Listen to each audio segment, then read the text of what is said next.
Hello नमस्कार, जय हिंद, वंदे मातरम। आप देख रहे हैं जियो न्यूज और हम आपके लिए लेकर आए हैं देश दुनिया की आपके राज्य शहर की सिलेक्टेड काम की फटाफट बड़ी खबरें। लेकिन उससे पहले यदि आपने हमारे चैनल को सब्सक्राइब नहीं किया है तो चैनल को सब्सक्राइब करके बेल नोटिफिकेशन ऑन करें और इस वीडियो को ज्यादा से ज्यादा लाइक और शेयर करें। बड़ी खबरें देखने से पहले आपके लिए आज का सवाल, चाय पीने से कौन सी बीमारी होती है? ऑप्शन ए कब्ज, option B cancer, option C pyorrhoea और ऑप्शन डी शुगर। इस सवाल का जवाब हमें कमेंट करें और आप किस राज्य और शहर की ज्यादा खबरें देखना चाहते हैं हमें कमेंट करके बताएं ताकि हम आपके राज्य शहर की ज्यादा खबरें दिखा सकें। चलिए अब देखते हैं आज की फटाफट बड़ी खबरें।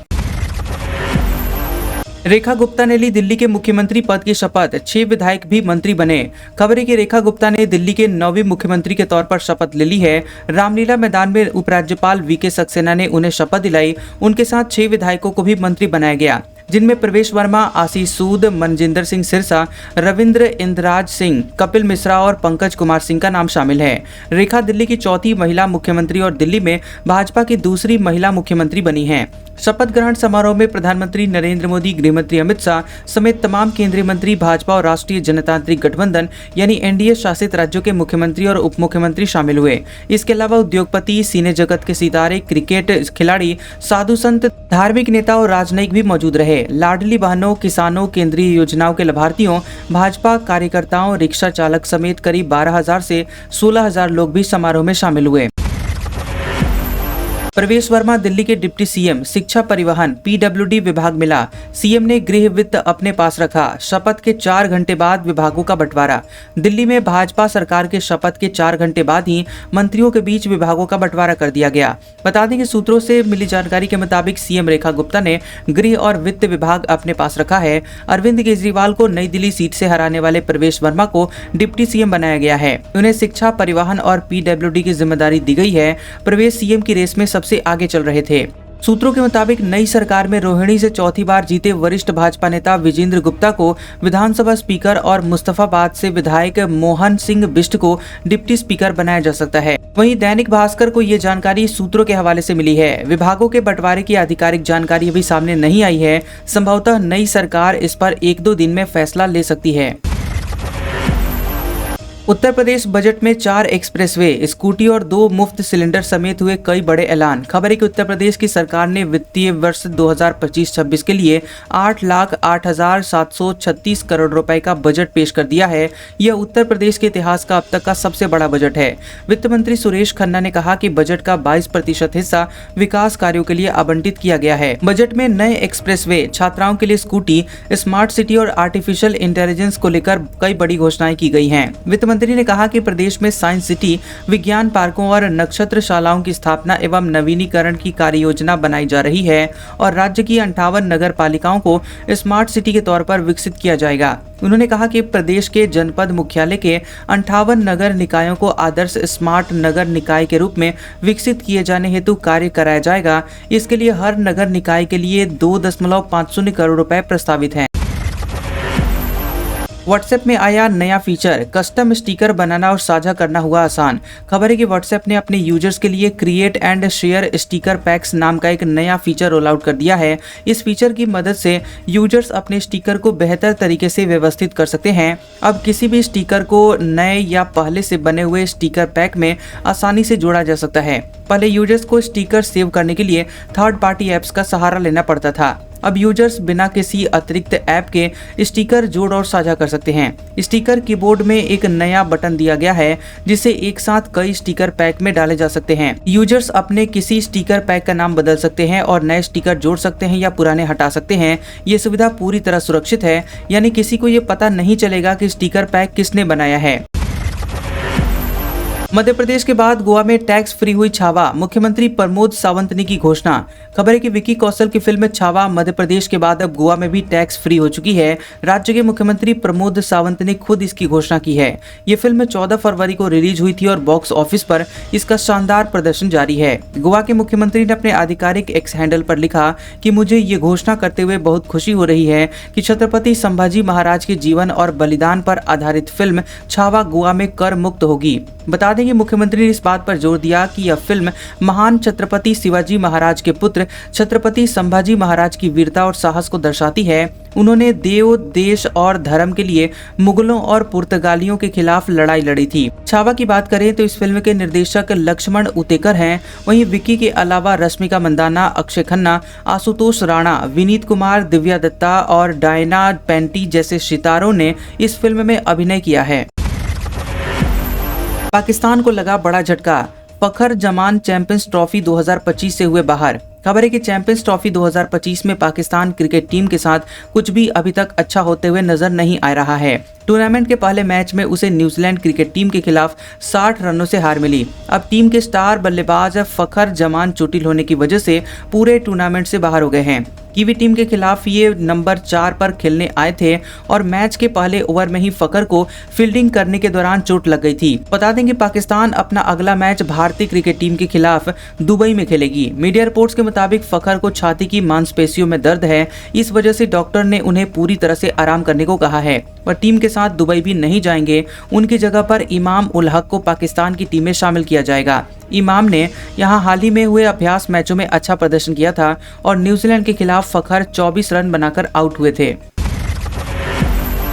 सुप्रीम कोर्ट ने हाई कोर्ट के जजों के खिलाफ लोकपाल के आदेश पर लगाई रोक। खबर है कि सुप्रीम कोर्ट ने लोकपाल के उस हालिया आदेश पर रोक लगा दी है जिसमें कहा गया था कि वह हाई कोर्ट के न्यायाधीशों के खिलाफ शिकायतों पर विचार कर सकता है।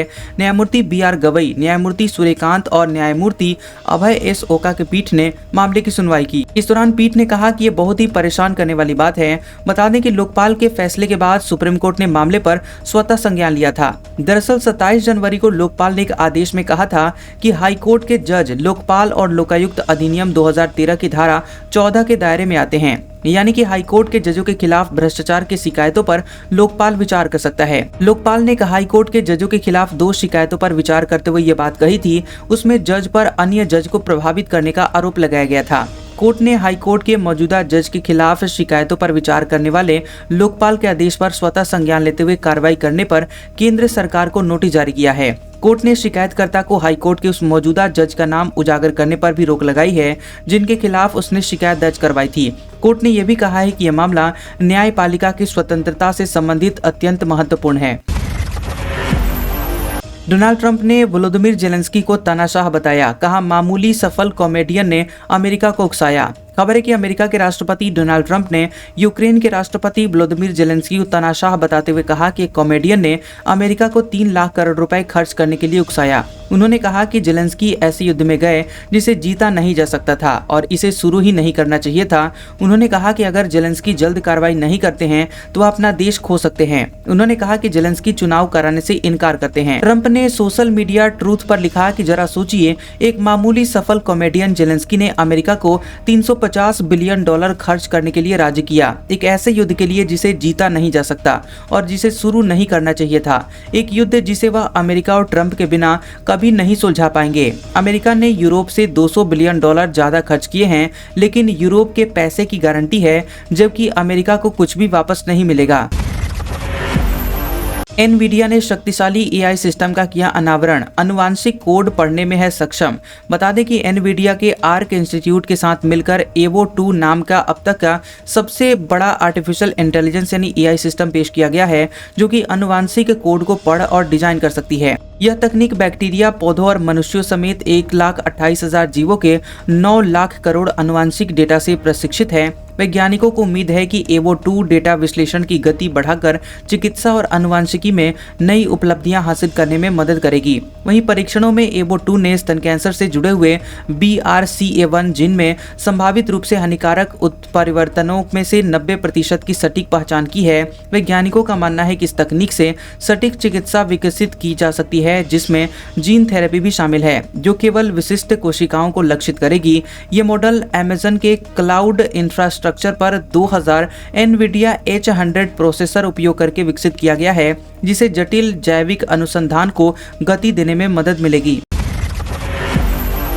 महाराष्ट्र के उप मुख्यमंत्री एकनाथ शिंदे को वाहन के साथ बम से उड़ाने की मिली धमकी, जांच हुई शुरू। खबर है कि महाराष्ट्र के पूर्व मुख्यमंत्री और मौजूदा उप मुख्यमंत्री एकनाथ शिंदे को बम से उड़ाने की धमकी मिली है। महाराष्ट्र पुलिस ने बताया कि शिंदे को ईमेल के जरिए धमकी दी गई है, जिन्हें उनके वाहन में बम लगाकर धमाके से उड़ा दिया जाएगा। बता दें कि पुलिस ने धमकी को गंभीरता से लेते हुए साइबर प्रकोष्ठ और खुफिया टीमों को काम पर लगा दिया है और इस मामले की अब जांच की जा रही है। दरअसल पुलिस ने बताया कि धमकी भरा ईमेल किसी एक पुलिस थाने को नहीं बल्कि 7 से 8 पुलिस थानों को भेजा गया था। इसमें गोरेगांव पुलिस स्टेशन, मंत्रालय, राज्य सचिवालय और जेजे मार्ग पुलिस स्टेशन शामिल हैं। उप मुख्यमंत्री शिंदे को मिली धमकी को हल्के में नहीं लिया जा रहा है। पुलिस ने ईमेल भेजने वाले का पता लगाने के लिए जांच शुरू कर दी है। वहीं शिंदे के कार्यालय और आवास के आसपास की सुरक्षा भी बढ़ा दी गई है।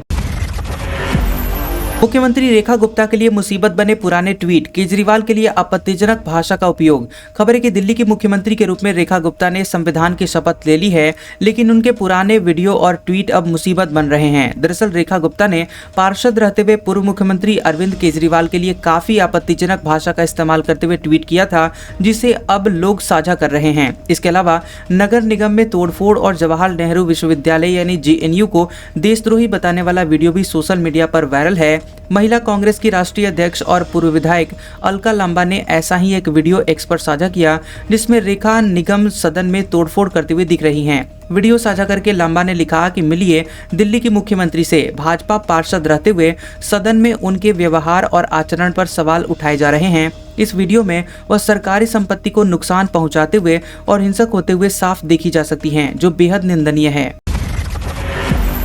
सोने की कीमतों में ऐतिहासिक बढ़ोतरी, जान लीजिए अब कितना महंगा हुआ सोना। अमेरिकी राष्ट्रपति डोनाल्ड ट्रंप की टैरिफ नीतियों और वैश्विक व्यापार युद्ध की चिंताओं के कारण सोने की कीमतें अब तक के उच्चतम स्तर पर पहुंची हैं। हाजिर सोना 0.5% बढ़कर $2,945.83 प्रति औंस हो गया, जबकि इसने $2,947.11 का नया रिकॉर्ड बनाया।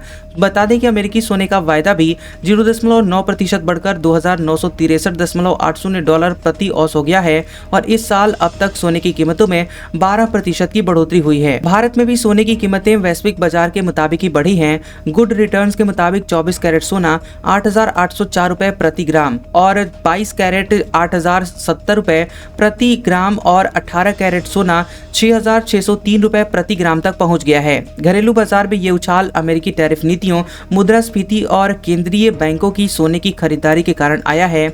निवेशक बढ़ती हुई अनिश्चितताओं के कारण सोने को सुरक्षित संपत्ति मान रहे हैं। सोने के एक्सचेंज ट्रेडेड फंड यानी ETF में भी तेजी देखने को मिली है।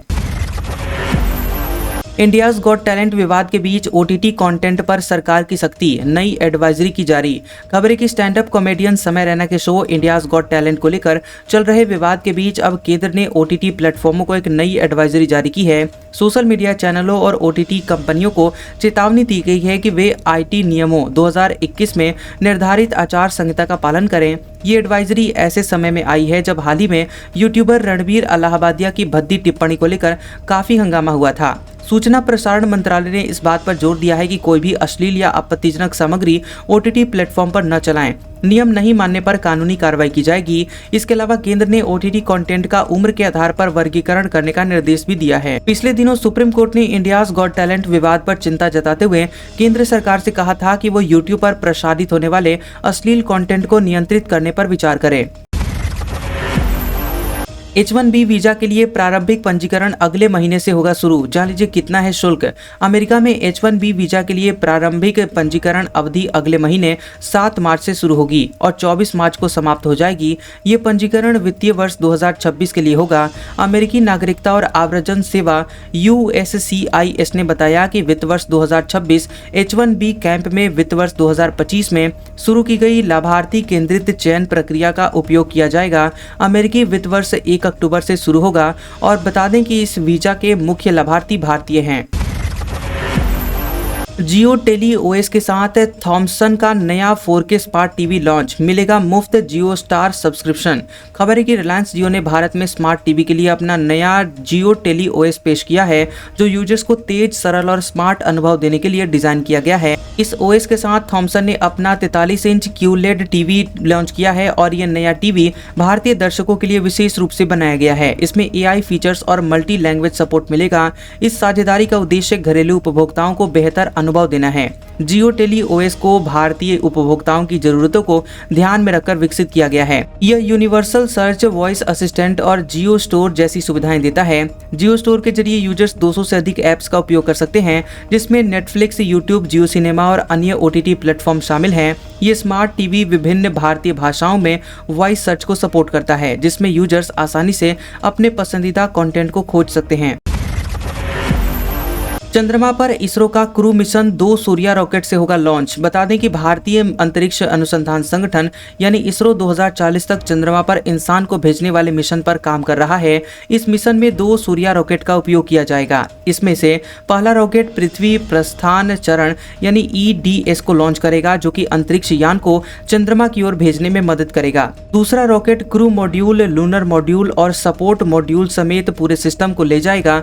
ये दोनों रॉकेट पृथ्वी की कक्षा में मिलने के बाद चंद्रमा की ओर रवाना होंगे। अनफिट पुलिसकर्मियों को किया जाएगा रिटायर। बिहार पुलिस मुख्यालय ने सभी SP को चिन्हित कर सूची बनाने का दिया निर्देश। अनफिट और असाध्य रोगों से पीड़ित पुलिसकर्मियों को सेवानिवृत्त करने की तैयारी है। ऐसे पुलिसकर्मियों की सूची बनाई जा रही है। बिहार पुलिस मुख्यालय ने सभी SP को ऐसे पुलिसकर्मियों को चिन्हित कर पूरी प्रक्रिया का पालन करते हुए सेवानिवृत्त करने की कार्रवाई शुरू करने का निर्देश दिया है। इसमें पुलिस हस्तक 1978 के नियम 809 का हवाला दिया गया है। इसमें यह प्रावधान है कि स्वास्थ्य की दृष्टि से अयोग्य पुलिसकर्मियों को सेवानिवृत्त किया जा सकता है। बिहार सेवा संहिता के नियम 74 के मुताबिक किसी कर्मचारी को जबरन सेवानिवृत्त किया जा सकता है अगर वह अपने स्वास्थ्य या किसी अन्य कारण से ड्यूटी निभाने में असमर्थ हो। संगम पहुंचने के लिए 10 किलोमीटर पैदल चलना पड़ रहा है। महाकुंभ में गाड़ियों की एंट्री नहीं। प्रयागराज आने जाने वाली 8 ट्रेनें रद्द। 8वीं तक स्कूल ऑनलाइन। महाकुंभ का 39वां दिन था और सुबह से ही संगम आने वाले सभी रास्तों पर 8 से 10 किलोमीटर तक श्रद्धालुओं की भीड़ थी। बता दें कि शहर के बाहर की पार्किंग में ही गाड़ियों को रोका जा रहा है। वहां से शटल बस और ई-रिक्शा से श्रद्धालु महाकुंभ पहुंच रहे हैं। शाम के 6 बजे तक 1 करोड़ 15 लाख श्रद्धालु डुबकी लगा चुके हैं और 13 जनवरी से अब तक 56.75 करोड़ श्रद्धालु स्नान कर चुके हैं। संगम तट पर भीड़ न हो इसलिए पुलिस श्रद्धालुओं से स्नान करके वहां से हटने की अपील कर रही है। मेला खत्म होने में बस अब कुछ ही दिन बचे हुए हैं। प्रशासन का अनुमान है कि शुक्रवार से महाकुंभ में भीड़ और बढ़ेगी, क्योंकि यह महाकुंभ का आखिरी वीकेंड है और 26 फरवरी को महाशिवरात्रि स्नान के साथ मेला खत्म हो जाएगा।